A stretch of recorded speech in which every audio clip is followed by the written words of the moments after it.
The following opinions are solely those of BoatTest.com and its test captain. Hi, Captain Steve for BoatTest.com, and today I'm on the Monte Carlo MC5 and I'm going to conduct a full sea trial.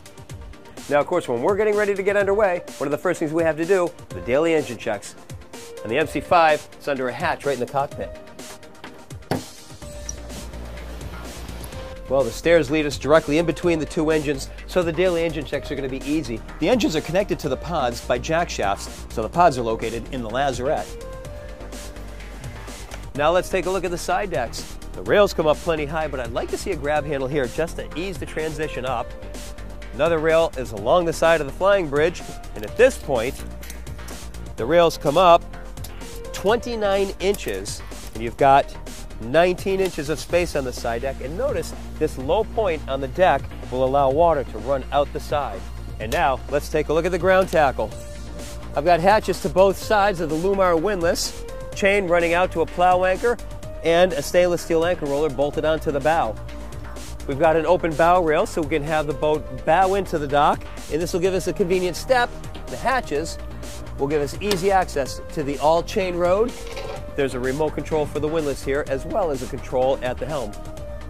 Let's check out the boat's 3 control stations, starting with the lower helm.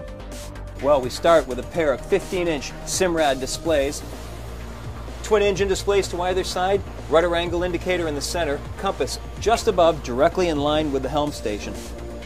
At the lower panel, the Volvo Penta EVC display and the control for the Simrad displays.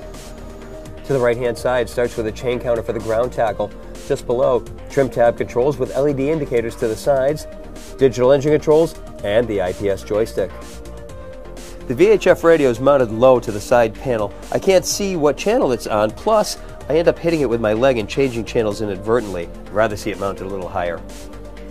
Let's talk about visibility. I love it and I don't like it a little bit. What I love, this single piece windshield is huge, great for visibility, but to the sides, big, thick window mullions creating a blind spot. Plus, looking out the side, the overhead comes down very low, so to get a view out the side, you've got to duck down. But what I do love, these opening side windows makes it great for when you're coming into the dock. The design team at Monte Carlo also added a conveniently located grab handle that's not only good for the stairway going down below, but also for adding security at the helm. Now let's take a look at the flying bridge helm access from stairs to the starboard side of the cockpit. Well, the helm is located over to the starboard side. Same non-glare dash that we had down below. Tachometers to either side of the compass. Single Simrad display over to the left-hand side.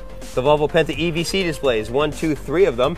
The seat is exceedingly comfortable, swivels and slides. I needed it slid all the way to the back so that I could run the boat standing up. I also needed the wheel forward, and it fell right to my fingertips. One of my favorite features of digital controllability is multiple control stations, and here on the MC5, there's one right in the cockpit. Now let's take a look at how she performed. With the twin Volvo Penta IPS 600s powering our test boat, we reached the top speed at 3,600 RPM of 30 knots even.